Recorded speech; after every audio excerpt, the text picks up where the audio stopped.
Hi class 10th, welcome to our channel Rising Classes. Please subscribe this channel, press bell icon for more videos. आज हम discuss करने वाले हैं chapter 5 जिसका नाम है पीरियोडिक टेबल पार्ट 1। तो चलिए स्टार्ट करते हैं पार्ट 1 को और देखते हैं पीरियोडिक टेबल के अंदर क्या क्या चीज़ें हमें पढ़ने को मिलने वाली हैं।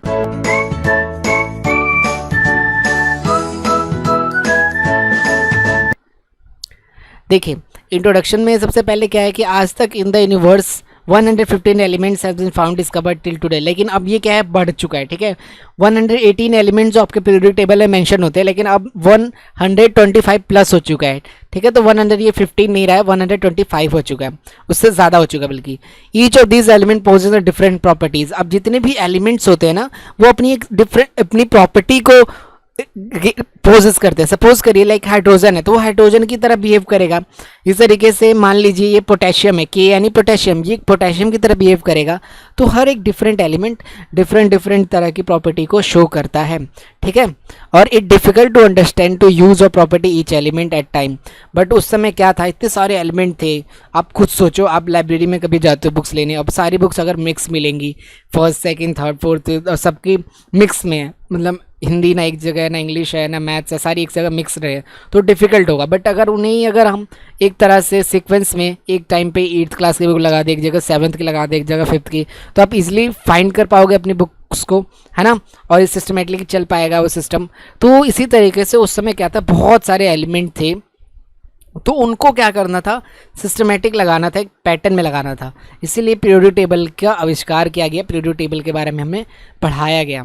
ठीक है, hence attempt the modes made to discover way to learn a properties of element systematic order. ठीक है, तो ये चीज़ हमें मदद करती है पीरियोडिक टेबल कि हम किस तरह से सिस्टमेटिक ऑर्डर में पढ़ सकते। तो डोबेनियर ट्रेड्स थे आपके, ये ट्रेड्स क्यों बोला जाता है इसको हम भी समझेंगे अभी। डोबेनियर जो थे वो साइंटिस्ट थे, उन्होंने 1829 में 30+ एलिमेंट वेयर नो, उस समय कितने 30 से ज़्यादा एलिमेंट थे। ठीक है, तो डोबेनियर जो थे वो एक जर्मन साइंटिस्ट थे। Made some group of 3 elements each call them triads. तो उन्होंने 3 एलिमेंट्स का एक ग्रुप बनाया और उन्हें क्या कहा गया, ट्रेड कहा गया। ठीक है, अब वो 3 एलिमेंट को किस तरीके से इन्होंने क्लासीफाई किया उसको देखते हैं। The atomic mass of second element of a triad is nearly equal to the arithmetic mean of the 2 elements. देखो इनका कहने का मतलब सिंपल था कि सपोज करो आपके पास 3 एलिमेंट है, ये लिथियम है, ये पोटेशियम है, एकदम ध्यान समझना। अब इन दोनों को क्या आप अगर एवरेज निकालते हो, इसका मीन निकालते हो, यानी इसको ऐड करो, इसको ऐड करो और 2 से डिवाइड कर दो, तो जो तीसरा एलिमेंट है ना उसके बराबर होगा। ठीक है, थर्ड एलिमेंट को वो क्या होगा, इक्वल होने वाला है, और ये तीनों क्या हो जाएंगे, फिर एक सीक्वेंस से हम पुट कर सकते हैं। ठीक है, सपोज करो आपने इसका निकाला, इसका निकाला, ठीक है, इसका एवरेज निकाला 23। अब फिर ये एलिमेंट में हम देखा करते थे कि 23 किसके आसपास है। अगर 23 वाला कोई एलिमेंट है तो उसको इसके बीच में ला के रख दूँ। ठीक इसी तरीके 35.5 क्लोरीन का, 127 आयोडीन का, इनका क्या किया इन्होंने, एवरेज निकाला। ठीक है, एवरेज आया 81.25। अब हमने पीरियोडिक टेबल में देख, अब हमारे पास जो एलिमेंट है उनमें से ढूंढने के कि 81.25 किसका है, या 81.25 के पास कोई है क्या, तो अगर उनको 80 मिला तो उन्होंने इसके बीच में डाल दिया। तो ये इनका रूल था बेसिकली, फर्स्ट और थर्ड एलिमेंट का एवरेज निकालना, और जिसके साथ उसका एवरेज जिस एलिमेंट के साथ मैच करेगा उस एलिमेंट को यहाँ पे ला के रख देना। दैट्स इट, ये आपका डोमिनियर ट्रेड कहलाता है, यही इनका रूल था। उसके बाद से देखिए ट्रेड में लिमिटेशंस क्या थी। लिमिटेशन ये थी, Dobereiner ideas classification element into triad did not received wide acceptances in the could only 9 element to triad from. अब ये जो इन्होंने ढूंढा और ये जो चीज़ों को यूज़ किया, ये ज़्यादा से ज़्यादा एलिमेंट के लिए अप्लीकेबल नहीं था, ये सिर्फ 9 एलिमेंट के लिए अप्लीकेबल रहा। ठीक है, उसके बाद से बाकी सबके क्या हुआ, मैचिंग नहीं हुई और कुछ मिसकॉन्सेप्ट हो गया, तो इसीलिए इस ट्रेड को क्या किया, फॉलो नहीं किया गया। ठीक है, ये 9 एलिमेंट तक एप्लीकेबल था, ये आपका डोमिनियर ट्रेड्स था। देखिए न्यूलैंड ऑक्टिव्स क्या किया इन्होंने। न्यूलैंड ऑक्टिव्स है ना इंग्लिश केमिस्ट, ये 1866 में लॉ ऑफ ऑक्टिव को इन्होंने दिया। लॉ ऑफ एक्टिव में उस समय कितने आपके पास एलिमेंट्स थे, 56 एलिमेंट उस समय ढूंढे गए थे। मतलब 1866 के टाइम पे 56 एलिमेंट, 56 एलिमेंट्स उस टाइम प्रेजेंट थे। ठीक है, अब ज़्यादा हो चुके हैं, अब तो 125 प्लस हो चुके हैं, 125 ज़्यादा। लॉ ऑफ ऑक्टिव से that if element arrange by the increasing order of atomic mass the property of 8th element is equal to the first element. Repeated, देखिए कि इन्होंने बहुत एक सीधी सी बात कही कि अगर आप एलिमेंट को अरेंज करते हैं increasing order of atomic mass, किसमें, increasing order of atomic mass में, तो जो फर्स्ट एलिमेंट की प्रॉपर्टी है ना वो किसके बराबर होगी, 8वें एलिमेंट की। इट्स मीन्स कि जैसे कहते हैं ना सा रे गा मा पा धा नी फिर सा, तो यानी एक सा के बाद फिर 8वें पे सा आ रहा ना, तो इन्होंने ये ऐसे ही दोनों रूल निकाला। इस तरह से डो रे मी फा सो ला ती डो, इस तरह से एक रूल होता है, ठीक है। तो इसी तरीके से उन्होंने कहा कि जैसे पहला वर्ड 8वें के बराबर आ रहा है, उसी तरीके से पहला एलिमेंट किसके बराबर आएगा, 8th एलिमेंट के इक्वल आएगा। लाइक हाइड्रोजन जो है वो किसके इक्वल होगा, फ्लोरीन के। फ्लोरीन फिर 8वें वाले के इक्वल होगा क्लोरीन के, फिर नियोन, निकल और ब्रोमाइड। इस तरह से इन्होंने क्लासीफाई किया, बस कुछ खास इन्होंने काम नहीं किया, बस एक आइडिया प्रपोज कर दिया कि भाई जो फर्स्ट एलिमेंट है वो 8th एलिमेंट के इक्वल होगा, तो वो उसकी कैटेगरी में आएगा, ठीक है, उसकी श्रेणी में रखा जाएगा। इस तरीके से जो लिथियम है वो क्या हो जाएगा, सोडियम के इक्वल हो जाएगा। इस तरीके से बेरिलियम, मैग्नीशियम के, बोरोन, एल्युमिनियम के। तो उन्होंने ये कहा कि first element is equal to the 8th element if we arrange elements in order of increasing order, ठीक है। उसका देखिए करेक्टरिस्ट वही देखिए एक बार और अच्छे समझ लेते हैं। कहते हैं ना देखिए लिथियम किसके इक्वल आ रहा है, सोडियम के 8वें वाले के। फिर बेरिलियम किसके इक्वल आ रहा है, ये देखो इस चीज़ को देखो आप मेरे साथ, ऐसे ऐसे गया, मैग्नीशियम के। तो इन्होंने इस बात को कहा था कि पहला एलिमेंट किसके बराबर हो जाएगा, 8वें के, जो कि एक सही चीज़ नहीं है। It contain the element starting from hydrogen and end of the thorium. इन्होंने जितने एलिमेंट्स के बारे में बताया वो एंड शुरू हुए किससे, हाइड्रोजन से, और कहाँ एंड हुए, थोरियम पे। Properties of every 8th element is follow to the first element. पहला 8वां एलिमेंट जो है वो किसके बराबर होना चाहिए, अब पहले के। जल हाइड्रोजन जो है किसके इक्वल होगा, फ्लोरीन के। फ्लोरीन किसके इक्वल होगा, क्लोरीन के। हर 8वें के बाद सेम हो गया। आई होप आप समझ गए होंगे इस कॉन्सेप्ट को कि पहला एलिमेंट 8वें के बराबर होना चाहिए। तो ये था आपका न्यूलैंड ऑक्टेव्स का रूल। अब इसकी लिमिटेशन क्या थी, similarity in the properties of element as per law of S C in the calcium only. ये जो सारा चीज़ें इन्होंने बताई वो अप्लीकेबल रहा, लेकिन सिर्फ कैल्शियम तक, यानी 20 एलिमेंट तक तो ये बात बनती थी, लेकिन उसके बाद जो प्रॉपर्टीज़ थी ना वो 8th के इक्वल नहीं आया करती थी। तो इसीलिए similar properties of elements as per the law seen up to only calcium तक ही सारी प्रॉपर्टीज सेम थी। उसके बाद only 56 element no that at time we talk about, उस समय कितने थे, 56 एलिमेंट थे फाउंड थे, and at time around 1 element was discover every year. The time the element discover were not is consider.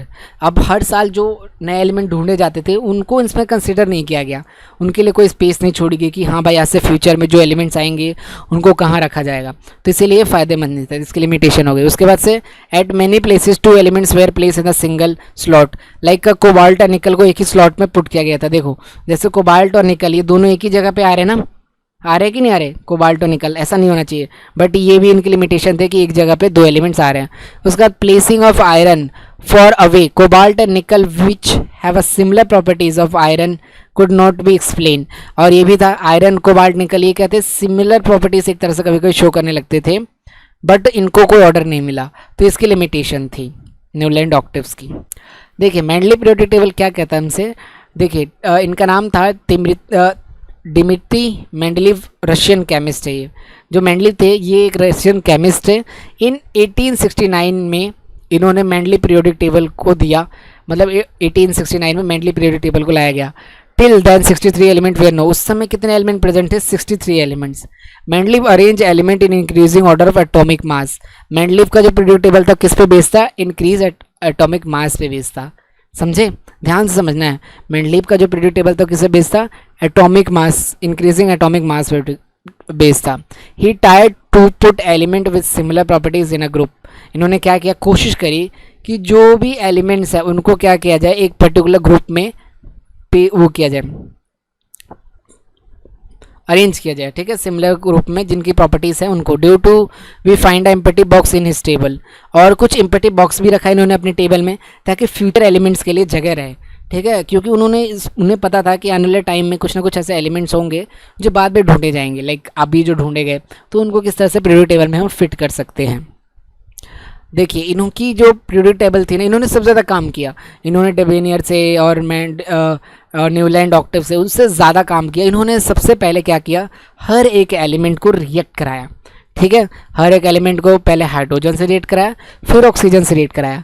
अब जिन एलिमेंट्स के केमिकल प्रॉपर्टीज सेम आ रहे थे, ठीक है, जिन भी एलिमेंट्स के केमिकल प्रॉपर्टीज़ क्या आती थी, सेम आती थी। लाइक मान लीजिए हाइड्रोजन से रिएक्ट कराया हमने किसी एक एलिमेंट को, फिर ऑक्सीजन से रिएक्ट कराया किसी एक एलिमेंट को, अब तो फिर जिसकी प्रॉपर्टीज़ क्या आएंगी, सिमिलर आ रही थी, ठीक है, उनको फिर क्या किया इन्होंने, एक ग्रुप में रख दिया। ठीक है, और इन्होंने सबसे बड़ी बात क्या करी कि इन्होंने खोज करी किसकी, ग्रुप्स की और पीरियड्स की। इन्होंने कुछ बातें बताई, लाइक इन्होंने जो मतलब कॉन्सेप्ट दिया ग्रुप और पीरियड्स का, जिनके बारे में आज हम पढ़ते हैं। उन्होंने जब ग्रुप को बांटा, उन्होंने क्या किया, अभी इसको हम देखेंगे। देखिए पहले देख लिए, formation of oxide, oxides are a compound of element which oxygen, for example देखिए Li2O, Na2O, K2O, ये इन्होंने क्या किया, रिएक्शंस कराया। फिर हाइड्राइड्स जो बने, तो अब मान लीजिए LiH, जो LiH NaH KH बना रहे हैं इनको एक साथ रख दिया। फिर जो MgH2 जो बना रहे हैं उनको एक साथ रख दिया। फिर 3 वाले एक साथ रख दिए। तो उन्होंने इस तरह से रिएक्शन करा के एक जो इस तरह के केमिकल प्रॉपर्टीज आई उस तरह रख दिया। ये इनका पीरियोडिक टेबल था, देख लीजिए। अब बात आती है ग्रुप्स की और पीरियड की। इन्होंने क्या करा, जो हॉरिजॉन्टल लाइंस थी, ठीक है, उन्हें इन्होंने क्या कहा, फर्स्ट पीरियड बना दिया, फिर सेकंड पीरियड बना दिया। इनके टाइम पे 6 पीरियड थे और 16 ग्रुप थे। ठीक है, तो देखिए इन्होंने क्या किया, बेसिकली ये जो लाइन थी ना, इन्होंने ग्रुप बोल दिया। एक first group, second group, third group, fourth group, sixth group, fifth, sixth, ऐसे 8th ग्रुप, ऐसे इन्होंने क्या किया, ग्रुप बना दिया। ग्रुप्स क्या होती है, जो कॉलम्स होते हैं ना आपके, उन्हें हम क्या बोलते हैं, ग्रुप बोलते हैं। और जो हॉरिजॉन्टल लाइन होनी है उन्हें क्या बोलते हैं, हम पीरियड्स बोलते हैं।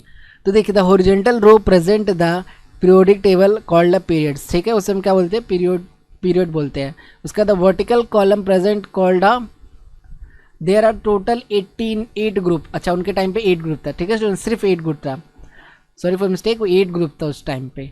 ठीक है, 8 ही ग्रुप उन्होंने फाइंड किए थे। एंड प्रॉपर्टीज ऑफ एलिमेंट्स, ठीक है, is a particular period so the regular gradations increasing और decrease from left to right. और इन्होंने जो क्या किया था, जो कुछ ना कुछ उसके जो चेंजेस भी आया करते थे, लाइक लेफ्ट टू राइट जाओ, राइट टू लेफ्ट जाओ। ठीक है, और group 1 and group 7th are the sub divided into A और B सब ग्रुप।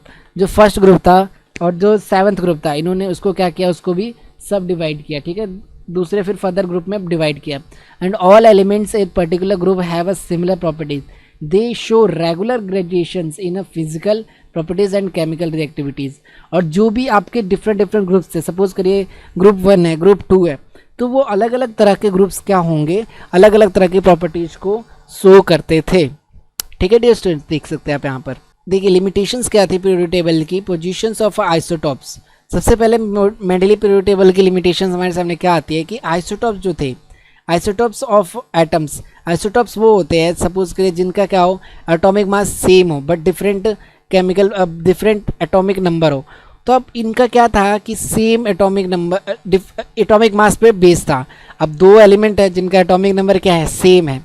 ठीक है, 2 एलिमेंट है जिनका एटॉमिक नंबर सेम है, तो उसको आप किस तरीके से रखोगे, इनके लिए ये प्रॉब्लम थी। तो सबसे पहला दिक्कत मेंडलीव के पीरियोडिक टेबल में यही था कि आइसोटॉप्स को किस तरीके से किस पोजीशन पे हम रख सकते हैं। सपोज हाइड्रोजन है, हाइड्रोजन की 3 वो होते हैं आइसोटॉप्स, तो अब इनके क्या अलग अलग तरह के एटॉमिक मास हैं।